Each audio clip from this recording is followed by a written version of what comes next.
Hey Science Explorer, welcome to the fascinating world of microorganisms part third. कैसे हो आप लोग? एक ऐसे साइंटिस्ट जिनकी वजह से मेडिकल फील्ड में रिवॉल्यूशन आ गया, वो एक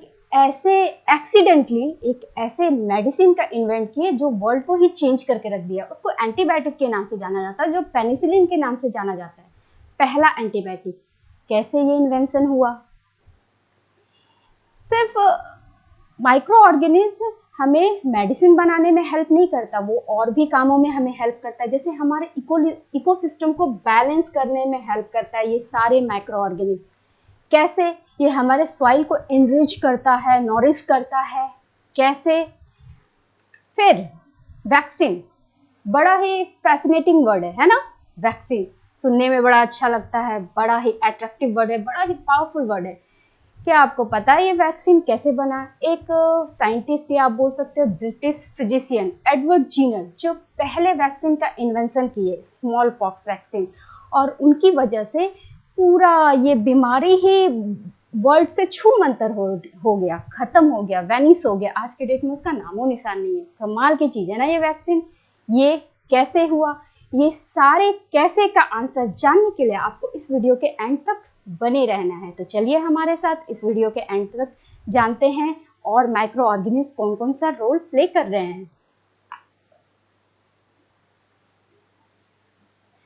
आज के लेसन्स को शुरू करने से पहले हम आपको प्रीवियस वीडियो का थोड़ा सा रिकैप देना पसंद करेंगे। अगर आप वो वीडियो देखे हैं तब वेल एंड गुड, अगर नहीं देखे हैं तो कोई बात नहीं, आपने 2 ही वीडियो मिस करी है तो फटाफट से जाइए और देख करके आइए। प्रीवियस वीडियो में हम लोग पढ़े थे कि माइक्रो ऑर्गेनिज्म कहाँ रहते हैं, जो कि हर जगह रहते हैं, एवरीवेयर, जहाँ भी हो, आप जहाँ तक देख सकते हो वहाँ भी, और जहाँ नहीं देख सकते हो वहाँ भी, हर जगह प्रेजेंट है। उसके बाद पढ़े थे कि हमारे और माइक्रो ऑर्गेनिज्म के बीच में क्या रिश्ता है, जो कि फ्रेंडली का रिश्ता है। वो हमें बहुत तरह से हेल्प करते हैं, जैसे कि हमारे फेवरेट फूड को बनाने में, दही को बनाने में, फिर ब्रेड को बनाने में, बहुत लोगों को पिज़्ज़ा पसंद है, पिज़्ज़ा को बनाने में, ये सारे चीज़ को बनाने में वो हमें हेल्प करते हैं। और तो और हम उसको कॉमर्शियली कैसे यूज़ करते हैं, जैसे अल्कोहल बनाने में, और ये सारे चीज़ में फर्मेंटेशन का यूज़ होता है। ये सारे चीज़ हम लोग प्रीवियस क्लास में डिस्कस किए थे। Quotes of the day. Education is the most powerful weapon which you can use to change the world. On this note, I'm Krishna. You're watching me on Concept Biz. Let's get started.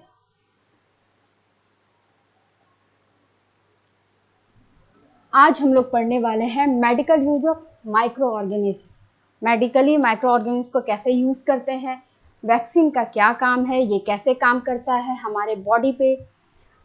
एक छोटा सा micro organism जो कि millions और trillions में है, वो हमारे सॉइल को एक्चुअली कैसे फर्टाइल कर देता है, कैसे वो हमारे सॉइल के टेक्सचर को चेंज कर देता है, इतना यूजफुल बना देता है।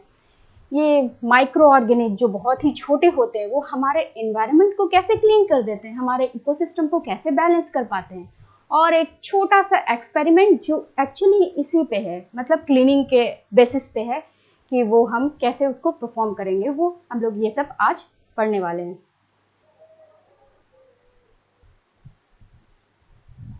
हम लोग फर्स्ट टॉपिक पढ़ेंगे, medical use of micro organism क्या है, मतलब माइक्रो ऑर्गेनिज्म को हम लोग मेडिकल फील्ड में कैसे यूज करते हैं। एंटीबायोटिक, सब ने कभी ना कभी इसको यूज किया होगा अपने लाइफ में, या तो खुद यूज किए होंगे या तो आपके अपने फैमिली मेंबर्स को आपने इसको यूज करते हुए देखा होगा। जैसे अगर आपको सोर थ्रोट हो गया, जो एक बैक्टीरियल इन्फेक्शन है, तो आप क्या करते हो, एक एंटीबायोटिक ले लेते हो और फिर आप बेटर फील करने लगते हो। तो ऐसा क्या होता है कि आप एंटीबायोटिक लेते ही बेटर फील करने लगते हो? एक्चुअली एंटीबायोटिक क्या करता है कि वो हमको हेल्प करता है, हमारे इम्यून सिस्टम को हेल्प करता है बैक्टीरियल इन्फेक्शन से लड़ने के लिए। जो भी हार्मफुल बैक्टीरिया आपके अंदर गया हुआ है, उससे फाइट करने के लिए ये एंटीबायोटिक हेल्प करता है, मतलब मदद करता है। तो इसीलिए इसको लेने के साथ ही हमको बेटर फील होने लगता है। अब सवाल है कि ये एंटीबायोटिक किसने बनाया, ये कहाँ से आया, कैसे बना? एक साइंटिस्ट है जो अलेक्जेंडर फ्लेमिंग के नाम से जाना जाता है। 1929 में ये क्या कर रहे थे, ये एक बैक्टीरियल कल्चर पे स्टडी कर रहे थे, अपने लैब में एक बैक्टीरियल कल्चर पे स्टडी कर रहे थे। वो बैक्टीरिया है स्टेफिलोकोकस। स्टेफिलोकोकस,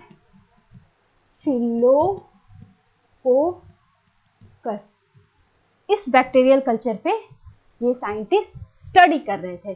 तो स्टडी करते करते थक गए और फिर वो अपने घर चले गए, अपने लैब को बंद करके। जब 2-3 दिन बाद वो अपने लैब को खोले और आए फिर से उस बैक्टीरिया के बारे में पढ़ने के लिए, तो उन्होंने देखा कि उनके पैट्री प्लेट में, पैट्री प्लेट इसे कहते हैं जो ऐसे राउंड शेप का होता है, ठीक है, तो वो उन्होंने ऑब्जर्व किया कि उनके पैट्री प्लेट में जो बैक्टीरियल कल्चर का था उसमें एक ग्रीन कलर की चीज़ ग्रो कर रही है, बहुत आराम से ग्रो कर रही है। वो ग्रो ही नहीं कर रही, वो बैक्टीरिया को रोक रही है या उसको मार रही है। तो उनको बड़ा आश्चर्य लगा कि ये क्या हो गया, ऐसा कैसे हो गया। तो वो इसके बारे में फिर फर्दर स्टडीज़ करना शुरू किए। बहुत सारा स्टडीज़ करने के बाद उनको पता चला कि ये ग्रीन कलर की चीज़ कुछ और नहीं, एक फंगाई है, एक फंगाई जो पेनिसिलियम के नाम से जानी जाती है। और फिर वो इसके बारे में और ज़्यादा स्टडी करते गए, फिर उन्होंने इस पेनिसिलिन का डिस्कवरी किया, जो मतलब फर्स्ट एंटीबायोटिक है, वर्ल्ड का फर्स्ट एंटीबायोटिक है पेनिसिलिन। 1929 में अलेक्जेंडर फ्लेमिंग ने इसका डिस्कवरी किया और वर्ल्ड वॉर सेकेंड में इसको बहुत ज़्यादा यूज़ किया गया। क्या होता था कि पहले जब भी छोटा सा भी इन्फेक्शन होता था तो वो डेडली इन्फेक्शन बन जाता था, लेकिन इस एंटीबायोटिक के आने के बाद वर्ल्ड वॉर 2 में जितने सोल्जर्स थे इसको काफ़ी ज़्यादा मात्रा में यूज़ किए और ठीक भी हुए। तो ये बहुत सक्सेसफुल रहा। तो थैंक्स टू अलेक्जेंडर फ्लेमिंग जो इतनी अच्छी चीज़ बनाए। लेकिन एंटीबायोटिक काम कैसे करता है, ये बनाए तो और हम लोग इसको यूज़ भी करते हैं, ये यूज़फुल भी है, ये कैसे काम करता है। एक्चुअली ये क्या करता है कि एक ये प्रोटेक्शन लेयर बना देता है। जैसे हम एंटीबायोटिक लेते हैं तो ये हम अंदर में एक सोल्जर्स की तरह होता है, स्ट्रॉन्ग इम्यून अपने हमारे सिस्टम को बूस्ट करता है। वो क्या करता है, एक स्पेसिफिक मिसाइल की तरह होता है जो एक स्पेसिफिक जर्म्स को टारगेट करता है, जिसके लिए उसको बनाया गया है। सबसे पहला ये जो एंटीबायोटिक है वो हमेशा बैक्टीरियल इन्फेक्शन के लिए यूज़ होता है, वायरल इन्फेक्शन के लिए नहीं। तो ये बैक्टीरिया को टारगेट करता है जो खराब बैक्टीरिया है और फिर उसको किल करता है और फिर हमको बेटर फील होता है, मतलब हमारे इम्यून सिस्टम को हेल्प करता है बैक्टीरिया से फाइट करने के लिए, खुद भी वो उसको मार गिराता है एक सोल्जर्स की तरह। तो ऐसे एंटीबायोटिक काम करता है।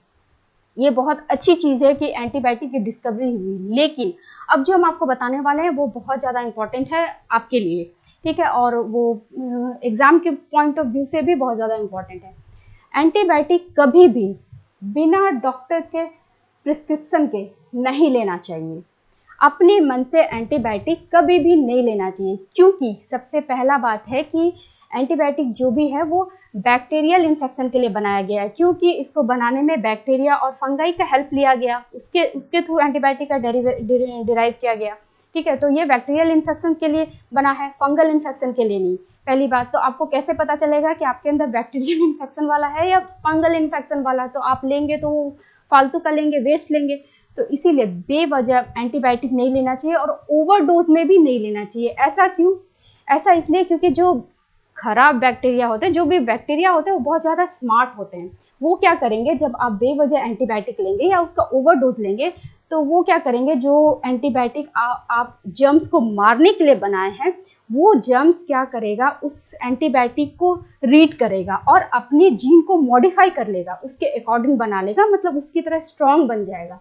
अब क्या होगा, आप तो बेवजह लिए या ओवरडोज में लिए, तो इसका रिजल्ट क्या होगा, जब वो जर्म्स बैक्टीरिया एक्चुअली जो एंटीबायोटिक जिसको मारने के लिए बना था वो उसके अकॉर्डिंग बन जाएगा, उसके अकॉर्डिंग स्ट्रॉन्ग बन जाएगा, पावरफुल बन जाएगा, तब जब आपको सही में उस एंटीबायोटिक की ज़रूरत पड़ेगी, जब आपको सही में उस एंटीबायोटिक की यूज़ पड़ेगी, तो वो काम ही नहीं करेगा, क्योंकि ऑलरेडी वो बैक्टीरिया उसके अकॉर्डिंग बन चुका है, अपने आप को उसके अकॉर्डिंग ढाल चुका है।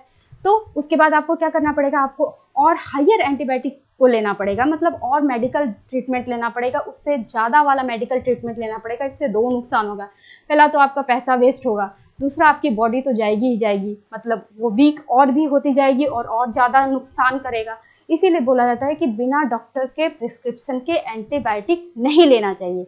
और दूसरा चीज़, एक तो बिना प्रिस्क्रिप्शन के लेना नहीं चाहिए, ओवरडोज नहीं लेना चाहिए, लेकिन जितना दिन डॉक्टर प्रिस्क्राइब किया, अगर डॉक्टर बोला है कि एंटीबायोटिक 5 दिन लेना है, ठीक है, तो उतना दिन का कोर्स आपको पूरा करना पड़ेगा। ऐसा क्यों? मान लीजिए डॉक्टर आपको बोला कि 5 दिन आपको एंटीबायोटिक लेना है और आपको 3 दिन में ही बेटर फील होने लगा, मतलब आपको अच्छा लगने लगा, तो आप सोचे कि हम तो ठीक हो गए हैं, डॉक्टर 5 दिन बोला है, क्यों लेना है, नहीं लेंगे। लेकिन इससे क्या होगा कि जो बैक्टीरिया है एक्चुअली वो 3 दिन जो आप एंटीबायोटिक लिए होंगे शायद उससे वो वीक हो गया होगा, तो वो अपना काम नहीं कर पा रहा होगा और आप हेल्दी फील कर रहे होंगे। लेकिन जैसे आप उस डोज को पूरा नहीं करेंगे, अपने कोर्स को कंप्लीट नहीं करेंगे, तो फिर जो अंदर जो बैठा जर्म्स है वो फिर से अपने आप को एक्टिवेट कर लेगा, मतलब अपने आप को मॉडिफाई कर लेगा, अपने आप को म्यूटेंट कर लेगा। फिर क्या होगा, फिर से आपको अटैक हो जाएगा और फिर से आपको हायर एंटीबायोटिक में जाना पड़ेगा। इसीलिए जितने दिन का कोर्स है उस कोर्स को कंप्लीट करना पूरा जरूरी होता है। इसीलिए डॉक्टर के प्रिस्क्रिप्शन के बिना ना तो एंटीबायोटिक ले, और अगर डॉक्टर आपको 5 दिन का प्रिस्क्रिप्शन किए हैं, 5 दिन का प्रिस्क्राइब किए हैं, तो उस कोर्स को पूरा करें। ये एंटीबायोटिक का नियम है। तो ये था आपका एंटीबायोटिक के बारे में। अब हम लोग पढ़ेंगे वैक्सीन के बारे में कि वैक्सीन कैसे होता है और ये कैसे काम करता है। वैक्सीन क्या है एक्चुअली? ये एक्चुअली हमारे बॉडी को प्रोटेक्शन लेयर प्रोवाइड करता है, मतलब एक तरह से बोलो कि हमारे इम्यून सिस्टम को और स्ट्रॉन्ग बनाता है। कैसे? आप एक फायर ड्रिल को जानते हो? फायर ड्रिल एक सिस्टम है जिसमें एक आदमी को प्रिपेयर कराया जाता है, मतलब मल्टीपल्स पर्सन को प्रिपेयर कराया जाता है, जब रियल फायर हो तो कैसे हैंडल करे इसको। क्या होता है कि जब पैनिक सिचुएशन होता है तो सबको पैनिक हो जाता है कि अरे इसको कैसे हैंडल करें। तो वैक्सीन बिल्कुल वैसा ही है, वो आपके बॉडी को ट्रेनिंग देता है कि जब रियल में डेंजर आए तो आप उससे कैसे डील करो, उससे कैसे निकलो। तो वो एक ट्रेनिंग सिस्टम है आपके इम्यून सिस्टम के लिए, जो उसको ट्रेन करता है कि जब सच में डेंजर आए तो आप उससे कैसे डील करो, उससे कैसे बाहर निकलो। तो वैक्सीन बना कैसे? सबसे पहला बात, एक साइंटिस्ट हैं एडवर्ड जीनर, 1978 में वो स्मॉल पॉक्स वैक्सीन का इन्वेंट किए थे। जो उस समय का फैला हुआ डिजीज़ था स्मॉल पॉक्स, एक पैंडमिक था जिससे लाखों लोग मर रहे थे और उसका कोई सॉल्यूशन नहीं मिल रहा था। तो उस समय क्या हुआ कि एडवर्ड जीनर नोटिस किए कि जो भी बंदा गाय के वो जो दूध देते हैं ना ग्वाला, वो जो काऊ के नज़दीक हैं उनको ये बीमारी इफेक्ट नहीं कर रहा है, वो सेफ हैं। तो सोचे ऐसा कैसे, सब जगह तो बीमारी फैल रहा है, फिर ये लोग कैसे सेफ है। तो वो वहाँ गए और पता लगाए कि क्या है ऐसा लॉजिक उसमें। तो उनको पता चला कि वहाँ पे वो लोग एक काऊ पॉक्स के डिजीज़ से डील कर रहे थे, जो कि उतना ज़्यादा खतरनाक नहीं था, मिल्ड डिजीज़ था। तो वो उससे उस समय डील कर रहे थे। तो वो उस काऊ पॉक्स डिजीज़ को टेस्ट किए, तो उसका सैंपल लाए और फिर वो क्या किए, उसका अपना मॉडिफिकेशन करके वो एक बच्चे पे टेस्ट किए काऊ पॉक्स को। तो फिर वो क्या नोटिस किए कि वो बच्चा वो जिस पे भी जो बॉय पे वो टेस्ट किए थे वो हल्का फुल्का बीमार हुआ, फिर ठीक हो गया। फिर वो उसको क्या किए, इसी बच्चे को जिस पे वो काऊ पॉक्स डिजीज़ को टेस्ट किए थे उसको रियल मतलब डिजीज़ से इंट्रोड्यूस करवाए, मतलब स्मॉल पॉक्स के कॉन्टैक्ट में लाए। फिर क्या वो नोटिस किए कि वो तो बीमार पड़ा ही नहीं। तो इस तरह से उनको समझ में आया कि ये काऊ पॉक्स बड़ा काम का चीज़ है, वो इस स्मॉल पॉक्स को हटा सकता है। तो फिर वो इस वैक्सीन का 1978 में इन्वेंट किए, ठीक है, जो उस समय का पैंडेमिक को बिल्कुल भी ख़त्म कर दिया, वैनिश कर दिया, उड़ा दिया, मतलब क्या ड्रास्टिक चेंज लाया ये एक सिंपल सा वैक्सीन स्मॉल पॉक्स। तो वैक्सीन बहुत कमाल का चीज़ है, ये हर तरह ये एक स्पेसिफिक डिजीज़ से लड़ने के लिए बनाया गया है कि जो पैंडेमिक टाइप का डिजीज़ होता है उसके लिए। सब डिजीज़ का अलग अलग वैक्सीन है। अगर आप मॉम से पूछोगे तो आपकी मॉम बताएंगी कि आपको हर स्टेज में वैक्सीन लगाया है, बच्चे को खासकर हर स्टेज में वैक्सीन दिया जाता है। जैसे कि हेपेटाइटिस का, जैसे हम लोग पैदा होते हैं हेपेटाइटिस बी का वैक्सीन लग जाता है, उसी तरह से मतलब और भी स्टेज पे जैसे जैसे जाते जाएंगे एज के हिसाब से वैक्सीन डिवाइड होता है, और वो आपको लगा होगा कभी ना कभी जब आप अपनी मॉम से पूछेंगे। तो ये था वैक्सीन के बारे में। लेकिन हम लोग वैक्सीन लेते तो हैं, लेकिन ये काम कैसे करता है इसके बारे में भी तो पता होना चाहिए, तभी तो हम समझेंगे कि अरे हाँ ये ऐसे काम करता है। वैक्सीन क्या होता है कि आप उसमें आपको एक वीकेंड या किल्ड जर्म को आपके अंदर डाला जाता है, मतलब कमज़ोर या मरे हुए जर्म को आपके अंदर डाला गया वैक्सीन के थ्रू। जैसे ये जर्म्स अंदर जाएगा आपके बॉडी के, आपका बॉडी फटाक से ट्रिगर हो जाएगा। आपके बॉडी में एक एंटीजेंट होता है, एक एंटीजेंट ऐसा, वो ट्रिगर हो जाएगा, वो शोर मचाएगा, अरे वायरस आ गया, वायरस आ गया, आपके बॉडी के अंदर वायरस आ गया, अलर्ट हो जाओ, तो ये शोर मचाएगा। तो बॉडी आपका कैसे रिएक्ट करेगा, जब वो ये सुनेगा तो वो एंटीबॉडीज बनाना शुरू करेगा। एंटीबॉडीज क्या होता है, वाई शेप का होता है, वो एंटीजेंट के साथ ऐसे चिपक जाएगा। बिल्कुल ये देखिए, ये वाई शेप का है ना, ये एंटीजेंट है, ये एंटीजेंट और ये एंटीबॉडीज है, एंटीजेंट के साथ चिपक जाएगा। फिर क्या होगा, ये उस वायरस से लड़ेगा, बिल्कुल सोल्जर्स की तरह उसको टारगेट करेगा, उसको किल करेगा या उसको स्टॉप करेगा, और आपके इम्यून सिस्टम को बूस्ट करेगा। मतलब आप जब ये मतलब इतना ज़्यादा एंटीबॉडीज बना देगा ताकि फ्यूचर में जब सच में आप इस वायरस के कांटेक्ट में आओ तो आपको उतना इफेक्ट ना हो, मतलब आपको कुछ पता ही ना चले। तो इस तरह से वैक्सीन काम करता है, बहुत ही कमाल का चीज़ है, वैक्सीन लेना चाहिए। ठीक है, अब आप जान गए कि वैक्सीन कैसे काम करता है, लेकिन क्या आप अब ये पूछोगे कि इसको इतना लेना ज़रूरी क्यों है? क्योंकि कोई एक आदमी ले ले तो काम चल जाएगा, लेकिन ऐसा नहीं है। वैक्सीन लेना बहुत ज़रूरी है, क्योंकि ये आपको तो प्रोटेक्ट करेगा ही करेगा, साथ में एक कम्युनिटी को भी प्रोटेक्ट करेगा। आप वैक्सीन लोगे तो आप वैसे भी ये पैंडेमिक डिजीज़ है जो फैलने वाला होता है, एक दूसरे से फैल जाता है ना। तो आपको जब होगा तो आप जहाँ भी जाओगे आपके थ्रू बहुत लोगों को फैलेगा, जो और एक पैंडेमिक क्रिएट करेगा और लोग मरेंगे। तो वैक्सीन लोगे तो आप उससे बीमारी नहीं पड़ोगे, आपको हो भी जाएगा तो वो आपके अंदर जो एंटीबॉडीज मतलब बना हुआ है वो उससे फाइट करके उसको हरा देगा। तो आप एक कम्युनिटी में स्प्रेड नहीं करोगे इस बीमारी को, आप बचे रहोगे, प्रोटेक्टेड रहोगे, हेल्दी रहोगे और अपने लाइफ को एंजॉय कर पाओगे। इसीलिए वैक्सीन का बहुत इंपॉर्टेंस है, वैक्सीन को लेना बहुत ज़रूरी होता है। ये था वैक्सीन के बारे में।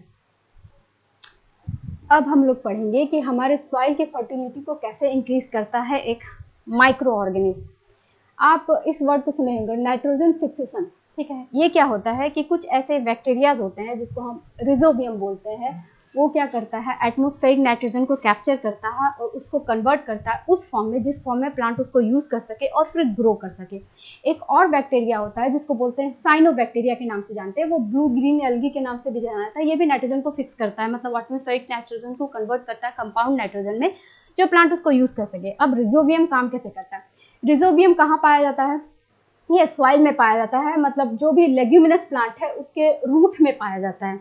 लेग्यूमिनस प्लांट जैसे पीज हुआ और जितने भी दाल के वैरायटीज़ होते हैं उसमें ये उसके रूट्स में पाया जाता है। ये जो है ये बैक्टीरिया है, ये सिम्बायोटिक रिलेशनशिप में रहता है, मतलब ये प्लांट को नाइट्रोजन प्रोवाइड करता है, कंपाउंड नाइट्रोजन, जिस फॉर्म में प्लांट इसको यूज़ करते हैं और ग्रो करते हैं, और बदले में प्लांट इसको क्या देता है, कार्बोहाइड्रेट्स और घर देता है जिसके थ्रू ये ग्रो करता है। तो एक दूसरे के साथ दोनों मिल करके आपस में ग्रो करते हैं। फिर बायोलॉजिकल नाइट्रोजन फिक्सर क्या होता है? जो भी उसको बोलते हैं, जो बायोलॉजिकल नाइट्रोजन फिक्सर उसको बोलते हैं जो एटमॉस्फेरिक नाइट्रोजन को कन्वर्ट करता है, किस फॉर्म में? उस फॉर्म में जो प्लांट उसको यूज़ कर सके, मतलब कंपाउंड फॉर्म में उसके कन्वर्ट करता है। तो जो ये काम करता है उसको हम बायोलॉजिकल नाइट्रोजन फिक्सर बोलते हैं, जो कि रिजोबियम हुआ और ब्लू ग्रीन एल्गी हुआ। तो अभी रिजोबियम के बारे में पढ़े, अब ब्लू ग्रीन एल्गी क्या होता है इसके बारे में देखिए। ब्लू ग्रीन एल्गी भी सेम प्रोसेस परफॉर्म करता है, मतलब एटमॉस्फेरिक नाइट्रोजन को कन्वर्ट करता है। वो क्या करता है, एटमॉस्फेरिक नाइट्रोजन को लेता है, ठीक है, और उसको कन्वर्ट करता है अपने एंजाइम को यूज़ करके, वो नाइट्रोजन गैस को कन्वर्ट करता है अमोनिया में, जो कंपाउंड फॉर्म है नाइट्रोजन का, जिसको प्लांट यूज़ करते हैं और फिर ग्रो करते हैं। ठीक है, और ये कहाँ पाया जाता है? ब्लू ग्रीन एल्गी एक्चुअली आपको वाटर में मिलेगा, राइस प्लांट में मिलेगा। तो ये हुआ नाइट्रोजन फिक्सेशन का काम, मतलब जो इस तरह से हमारा सॉइल फर्टाइल होता है और मतलब नाइट्रोजन कंटेंट से इनरिच होता है। इसका प्रोसेस है, ये नेचुरल प्रोसेस है। दूसरा प्रोसेस जो फर्टिलाइज़र डाल करके हम लोग नाइट्रोजन के कंटेंट को बढ़ाते हैं सॉइल में, वो उतना ज़्यादा मतलब वो हेल्पफुल है, लेकिन वो डिस्ट्रॉय भी करता है चीज़ों को। तो ये नेचुरल प्रोसेस से हमारा सॉइल फर्टाइल हो, इसके लिए प्रेफर किया जाता है किसान लोगों को कि आप क्रॉप को रोटेट करके लगाएं, मतलब क्रॉप रोटेशन का सिस्टम लगाएं। आप ये फर्स्ट चैप्टर में पढ़े होंगे क्रॉप प्रोटेक्शन में, इसका डिटेल्स आप लोग पढ़े होंगे, लेकिन थोड़ा सा बता देते हैं। क्रॉप रोटेशन क्या होता है कि आप जो भी लेग्यूमिनस प्लांट है उसको रोटेट करके लगाएं, मतलब एक बार लेग्यूमिनस प्लांट लगाएं फिर दूसरा लगाएं। इससे क्या होगा कि आपका नाइट्रोजन जो सॉइल में है वो बैलेंस वे में बना रहेगा। फिर राइस प्लांट लगाएं, इससे भी नाइट्रोजन फिक्सेशन होता है। और भी बहुत सारे बैक्टीरिया है जो इसका ये काम को करते हैं, लेकिन ये दोनों मेन है, ये बहुत ज़्यादा मात्रा में उसको नाइट्रोजन प्रोवाइड करता है। तो ये था आपका ब्लू ग्रीन एल्गी के बारे में, जिसको साइनोबैक्टीरिया भी बोलते हैं, और एक रिजोबियम बैक्टीरिया जो कि नाइट्रोजन को फिक्स करता है, एटमॉस्फेरिक नाइट्रोजन को चेंज करता है, जो कि प्लांट उसको यूज करता है। ओके, अब हम लोग पढ़ेंगे कि एक माइक्रो ऑर्गेनिज्म कैसे हमारे एनवायरनमेंट को क्लीन करने में हेल्प करता है। माइक्रो ऑर्गेनिज्म ऐसा है जो हमारे जैसे बैक्टीरिया, फंगाई, ये सारे हमारे सिस्टम को, हमारे इकोसिस्टम को बैलेंस करके रखता है, हमारे एनवायरनमेंट को क्लीन करता है। वो क्या करता है एक्चुअली, जितने भी ऑर्गेनिक मैटर है, डेड प्लांट, एनिमल्स, इस सब के जितने वेस्ट है उसको क्या करता है, ब्रेक डाउन करता है। ब्रेक डाउन करता है मतलब सिंपल फॉर्म में। वो कैसे ब्रेक डाउन करता है, वो एक एंजाइम रिलीज करता है जिसके थ्रू ये जो जितने भी कॉम्प्लेक्स फॉर्म वाले चीज़ हैं टूट करके सिंपल फॉर्म में चेंज होता है, जिसको हम न्यूट्रिएंट बोलते हैं, और वो वापस से फिर सॉइल में चला जाता है, और इसके थ्रू सॉइल फिर उस न्यूट्रिएंट को यूज़ कर लेता है। मतलब एक तरह से आप बोल सकते हो कि वो मतलब न्यूट्रिएंट का रिसाइकिल करता है। ये सारे माइक्रो ऑर्गेनिज्म पूरे न्यूट्रिएंट को रिसाइकिल करता है, मतलब जितने गंदगी को जो सड़े गले चीज़ है जिसमें हमारा न्यूट्रिएंट चला जाता है उसको डिकम्पोज करके सिंपल फॉर्म में कन्वर्ट करके उसको न्यूट्रिएंट बना करके सॉइल में फिर वापस दे देता है, ताकि प्लांट उसको दोबारा यूज़ कर सके। हमारे न्यूट्रिएंट का रिसाइकिल होता है बार बार, ये बहुत ज़रूरी है, क्योंकि हमारा न्यूट्रिएंट वेस्ट नहीं होना चाहिए। फालतू का वेस्ट क्यों करना। तो वेस्ट, और फिर उसके बाद वेस्ट, ये एक लाइफ साइकिल हुआ। वेस्ट मैनेजमेंट क्या होता है, हर तरह का वेस्ट होता है, जैसे कि अभी हम लोग पढ़े, मतलब लैंड पे जो वेस्ट हुआ उसको कैसे ब्रेक डाउन करके माइक्रो ऑर्गेनिज्म जैसे बैक्टीरिया, फंगाई, उसको सिंपल फॉर्म में चेंज करते हैं। लेकिन वाटर में भी होते हैं, स्वेज ट्रीटमेंट भी होता है, मतलब लैंड वाला वेस्ट हुआ, स्वेज ट्रीटमेंट हुआ, ऑयल स्पिल हुआ, इस तरह का बहुत सारा चीज़ है जो मतलब जो हमारे इन्वायरमेंट को पोल्यूट करता रहता है। तो ऑयल ट्रीटमेंट का, ऑयल स्पिल का भी एक माइक्रो ऑर्गेनिज्म होता है जो उसको ब्रेक करता है। अगर ऐसा नहीं करेगा तो मतलब ऑयल कहाँ से आता है, बहुत सारा चीज़ है, जैसे कि आप हाउस होल्ड के वजह से भी जाता है, इंडस्ट्रीज़ की वजह से जाता है, जो बल्क में बहुत सारे केमिकल्स रिलीज़ करते हैं, वो सब भी पानी में जाता है। ऑयल, अगर कोई टैंकर जा रहा है, गलती से गिर गया या फिर उसका वो भी सारा ऑयल पानी में बह के आ गया, ये ऑयल स्पिल कैसे ठीक होगा। अगर ये नहीं होगा तो जो मैरीन वाटर है, मैरीन में रहने वाले जो भी जीव जंतु हैं या एलगी है, वो सब मर जाएंगे। तो उसका भी ट्रीटमेंट करता है। साइंटिस्ट लोग इसको क्या करते थे, ऑयल स्पिल्स को क्लीन करने के लिए वो एक्स्ट्रा से बैक्टीरिया, फंगाई डालते थे उसमें। वैसे बैक्टीरिया, फंगाई जो ऑयल को डिकम्पोज करता है, मतलब उसको ब्रेक डाउन करता है सिंपल फॉर्म में, तो वैसे बैक्टीरिया को डाल करके उसको ऑयल स्पिल को क्लीन करवाते थे, ताकि वो मैरीन का लाइफ और उसमें जो भी प्लांट्स ग्रो कर रहे हैं वो सेफ रहें। तो ऐसे हमारा बैक्टीरिया जो है एक मतलब नेचुरल रिसाइकलर भी है, क्लीनर भी है, जो हमारे इकोसिस्टम को क्लीन करने में हेल्प करता है और हमारे इकोसिस्टम को बैलेंस करने में हेल्प करता है। तो कितने सारे यूज़फुल चीज़ है जो माइक्रो ऑर्गेनिज्म करता है, एक छोटा सा क्रिएचर जो इतना यूज़फुल है हमारे लाइफ के लिए। क्लीनिंग के बेस पे, मतलब ये क्लीनिंग के बेस पे हम लोग, आपके बुक में एक एक्टिविटी दिया हुआ है उसको देखेंगे कि आप इसको घर में भी कर सकते हो। इस एक्सपेरिमेंट को आप घर में परफॉर्म कर सकते हो। आप क्या करो, 2 पॉट लो, एक गमला लो, 2 पॉट, उसमें मार्क कर दो A और B, ठीक है। फिर क्या करो, एक में आप ऑर्गेनिक चीज़ लो, मतलब वेजिटेबल लो, मतलब जो भी किचन का वेस्ट है जो भी, वो सब ले लो और डाल लो, ठीक है। और एक में आप प्लास्टिक ले लो जो इनऑर्गेनिक है, जितने भी तरह के प्लास्टिक हैं वो सब सारे ले लो और उसको रख दो। फिर दोनों पॉट को ढक करके, मतलब ढक करके नहीं, एक जगह थोड़े वीक के लिए छोड़ दो, 2-3 वीक के लिए छोड़ दो। फिर आप उसको चेक करो, ठीक है, और देखो उसका क्या रिजल्ट है। आप फिर जब उस रिजल्ट को देखोगे, चेक करोगे, तो आपको पता चलेगा कि ये जो ऑर्गेनिक वाला मैटर है, मतलब ऑर्गेनिक मैटर वाला जो पॉट है, वो पूरी तरह से डिकम्पोज हो गया है और उसका टेक्सचर चेंज हो गया है, बिल्कुल वो कुछ और चीज़ बन गया है जो एक्चुअली न्यूट्रिएंट होता है, सॉइल के लिए बहुत ही यूज़फुल होता है। और जब दूसरे पॉट को देखोगे तो आपको एज इट इज़ दिखेगा, उसमें कोई चेंज नहीं है। मतलब ये एक्सपेरिमेंट आप घर में करो और इसके रिजल्ट को नोटिस करो, क्या आपको दिखा वो लिखो और समझो। ये आप जब घर में, ये आराम से आप घर में परफॉर्म कर सकते हो, तो आप इसको ज़रूर करो और देखो कि क्या चीज़ें है। आप चीज़ें करोगे तो आपको ज़्यादा समझ में आएगी। आज के क्लास के लेक्चर पे आपको हम एक क्वेश्चन देके जा रहे हैं, ठीक है। आप उस क्वेश्चन को ऑनेस्टली कीजिएगा, अपने टीचर से पूछिएगा, अपने फ्रेंड से डिस्कस कीजिएगा, जो भी करना होगा कीजिएगा, क्योंकि आप आपस में डिस्कस करेंगे तो आपको चीज़ें और क्लियर होगी। क्या होता है ना कि हम अगर इस क्वेश्चन को आप पढ़े, फिर अपने फ्रेंड से डिस्कस किए, वो कुछ पॉइंट्स पढ़ा, आप कुछ पॉइंट्स पढ़े, दोनों आपस में डिस्कस किए, तो और ज़्यादा आपको भी उसके पॉइंट्स पता चली, उसको भी आपके पॉइंट्स पता चली। फिर आप अपने टीचर्स से जा करके डिस्कस किए, वो भी आपको कुछ कुछ ज़्यादा बताए, तो इस तरह से आपके पास नॉलेज और ज़्यादा एक्वायर होगा और आपकी नॉलेज पावर इन्हेंस होगी। इसीलिए ये क्वेश्चन को ऑनेस्टली कीजिएगा, क्योंकि क्वेश्चन आपको इसीलिए दिया जाता है ताकि आपकी नॉलेज में और इन्हेंसमेंट आए, आपको चीज़ें और ज़्यादा समझ में आए। तो आप ये क्वेश्चन ऑनेस्टली कीजिएगा, एफर्ट्स लगा के, ठीक है। क्वेश्चन है कि नाइट्रोजन इतना इंपॉर्टेंट क्यों होता है प्लांट के ग्रोथ के लिए। अभी तक हम लोग पढ़ रहे थे नाइट्रोजन फिक्सेशन के बारे में कि बैक्टीरिया नाइट्रोजन फिक्स करता है, एटमॉस्फेरिक नाइट्रोजन फिक्स करके सॉइल में डालता है, सॉइल हमारा एनरिच हो जाता है। क्यों जरूरी है इसका, नाइट्रोजन इतना ज़्यादा इंपॉर्टेंट क्यों है प्लांट के लिए। आपको एक हिंट देते हैं, नाइट्रोजन प्लांट का प्रोटीन होता है, प्रोटीन फॉर्म होता है, ठीक है। आप जाके सर्च कीजिए, जैसे भी आपको पता करना है कीजिए।